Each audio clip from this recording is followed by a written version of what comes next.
សម្រាប់ការពេលយប់បងប្អូនសម្រាប់ស្អែកព្រលឹមឡើងថ្ងៃ Valentine's Day បងប្អូនអាចមកជួយគាំទ្របាននៅក្រាសាំងចែជាម្នៃហៀមានការស្រស់ក៏មានការក្តាស់ក៏មានលុយក៏មានចាមានគ្រប់ប្រភេទទំហំតូចធំ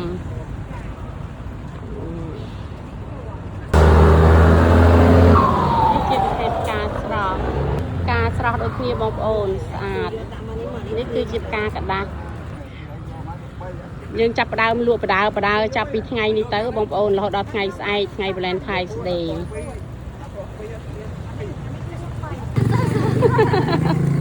ជិបចំបដើហើយណាអូយស្អាតណាស់បងប្អូនហើយមើលនេះ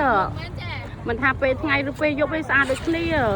បងប្អូនដែលត្រូវការផ្កាព្រលឹមឡើងក៏អាចមកទិញបានស្អែកពេញមួយថ្ងៃតែម្ដងសម្រាប់ថ្ងៃ Valentine's Day ឬក៏មកយប់នេះក៏បានដែរបងប្អូនចាមានច្រើនមែនតើបាទជួយគ្រប់ទំហំគ្រប់ខ្នាតស្អាតណាស់លោកអើយណែបងប្អូនសម្រាប់ពេលយប់ណា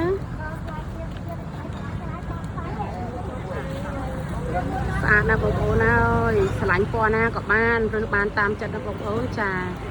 មានគ្រប់ពណ៌គ្រប់ទំហំគ្រប់ខ្នាតតែម្ដងចា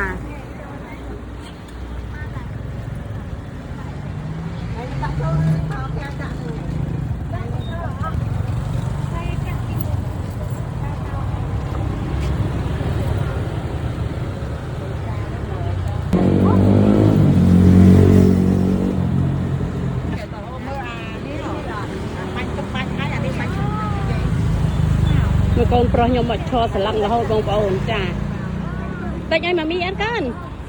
តិចឲ្យម៉ាក់អត់ Sure ចង់តិចឲ្យម៉ាក់ហ៎ Sure អញ្ចឹងកូនប្រុសស្រឡាញ់